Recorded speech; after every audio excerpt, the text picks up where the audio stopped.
사실 오늘 지수 자체는 뭐 그냥 그랬어요. 뭐 마감 직전에 좀 봤을 때는 강보합권 흐름도 보였다가 뭐 약간 밀리기도 했다. 이건 사실 보합이죠. 다우존스 0.1 내렸고 S&P도 0.16, 나스닥 지수도 반올림해서 0.1 내렸습니다. 그냥 사실 오늘은 보합에서 마무리가 됐습니다. 특별한 이슈가 없었어요. 오늘 오히려 장 마감 후에 테슬라와 알파벳 실적 발표가 있었고, 그러니까 이제 사실은 정말 실적 시즌이 이제 본격화되는 날의 시작이었기 때문에 실적 보고 가자라는 심리가 있었을 것 같습니다. 게다가 지금 또 휴가 시즌이에요. 우리 AI PD님도 사라진 것처럼. 그러니까 지금 거래도 별로 없고 뭔가 체크해야 할 내용들은 오늘 장 마감 이후부터 시작이 됐죠. 오늘 이제 실적 발표 나오는 걸 시작으로 해서 우리 이제 주 후반에 뭐 개인 소비 지출 물가 지수 나온다던가 뭐 GDP라던가 뭐 이런 것들이 있기 때문에 그래서 오늘은 좀 관망세가 짙었습니다. 그죠? 근데 하필 그 장 마감 후에 나온 실적들 그리고 나서의 그 결과들이 이제 약간 좀 찝찝하거든요. 그건 이따가 특징 중에서 얘기 나눠보도록 하겠고요.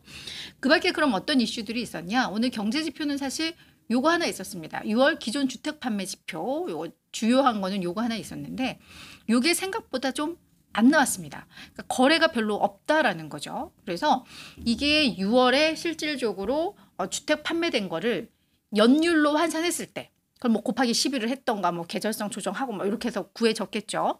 그게 389만 건이 나왔습니다. 이게 전월에는 411만 건이었고요. 시장 예상은 399만이었으니까 뭔가 거래가 없다라는 겁니다. 왜냐하면 그 원인들을 분석을 할 때 일단 주택 가격이 요즘 많이 오르고 있대요.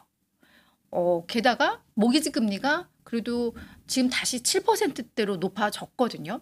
금리나 기대감 때문에 모기지 금리 그래도 6%대로 내려갔다가 다시 올라온 거죠. 뭐 이런 것들이 맞물리면서 그런 부담감으로 인해서 실질적으로 주택 거래가 예상보다 좀 부진했구나라는 게 확인이 되고 있습니다. 이게 작년 12월 이후 최저치고요. 지금 뭐 6월도 감소했고 5월도 감소했고 그래서 이게 지금 4개월 연속 또 감소 흐름들을 이어지고 있는 그런 상황입니다. 자, 그러면 이 부분에 대해서 이제 뭐가 또 우리가 체크를 해야 되는가 하면 가격은 아까 오르고 있다고 했잖아요. 지금 사상 최고가래요. 중간 가격 기준으로 해서. 그러니까 여기서 이제 얘기하는 건 뭐냐 하면 그동안은 약간 공급자 우위의 시장이었습니다.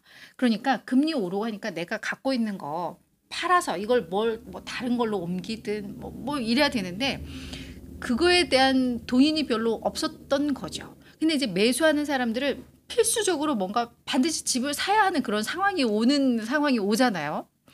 그렇기 때문에 지금까지는 약간 공급자 우위의 시장이 마련이 됐고 그러다 보니까 뭐 공급이 별로 없었고 시장에 공급이 별로 없었고 그러니까 가격은 자꾸 올라가고 근데 이게 이제 분위기가 최근 들어서 조금씩 바뀌기 시작을 했다고 합니다. 자꾸 공급이 줄어드니까 가격은 치솟죠.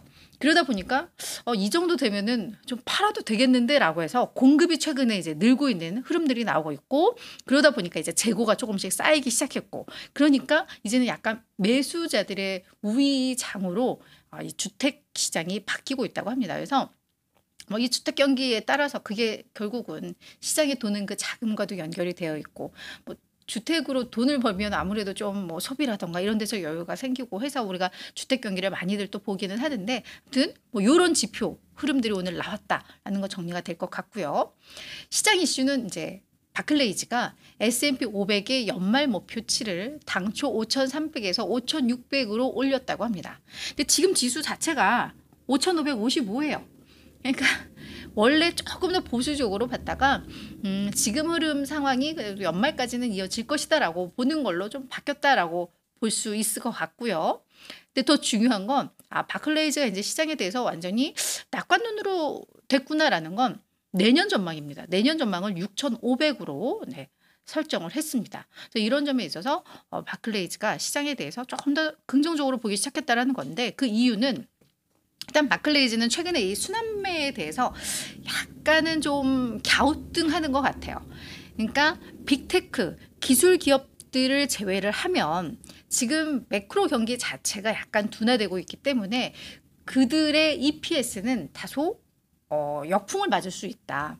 다만 빅테크 기업들은 오히려 탄탄한 EPS, 수익성이 예상이 된다라는 거거든요. 뭐 AI 모멘텀이라든가 이런 걸 바탕으로 해서. 그래서 오히려 그런 빅테크 기업들의 실적 성장이 증시를 이끌 거다라고 이야기를 하니까 이분도 순환매가 오래 간다고는 생각 안 하고 결국 시장의 주도주는 빅테크라고 생각을 하는 것 같아요. 그래서 그걸 기반으로 해서 시장에 대한 전망치들을 저렇게 제시를 했다. 이렇게 정리가 될 것 같습니다. 자, 마지막은 노보노디스크 이야기입니다. 네, 우리 체중 감량제, 뭐 이게 원래는 당뇨병 치료제였는데 이게 뭐 체중 감량제로 됐고 그게 뭐 여기저기 병에 다 효과가 있다라고 하는데 노보노디스크의 체중 감량제가 요 위고비 요게 영국에서 심장 치료제로도 승인을 받았다고 합니다. 사실 미국에서도 뭐 이런 승인 건수들이 있었던 걸로 알고 있는데 그렇습니다. 그래서 뭐 오늘 주가 자체는 뭐 크게 반응하지는 않았습니다만 저 위고비, 저 체중 감량제의 위력 그게 다시 한번 실감이 나는 것 같고요. 그래서 저 모멘텀이 지속되는 한 뭐 노보노 디스크라던가 우리 뭐 일라이 릴리라던가 이들 기업들 계속해서 좀 볼 필요는 있겠다라는 생각이 들어요. 근데 모든 만병의 원인이 뭐 비만이라고 하니까 사실 비만 치료되면 코골이, 뭐 수면 무호흡증도 사실 개선되는 것도 맞는 거고 관절염 치료되는 것도 당연한 거고 뭐 심장에 무리도 덜 갈 거고 그죠? 그래서 뭐 그런 것 같아요. 그래서 결국은 살을 빼야지 우리가 다 건강하게 살 수 있겠구나라는 것도 이걸 통해서 또 확인이 되는 것 같습니다.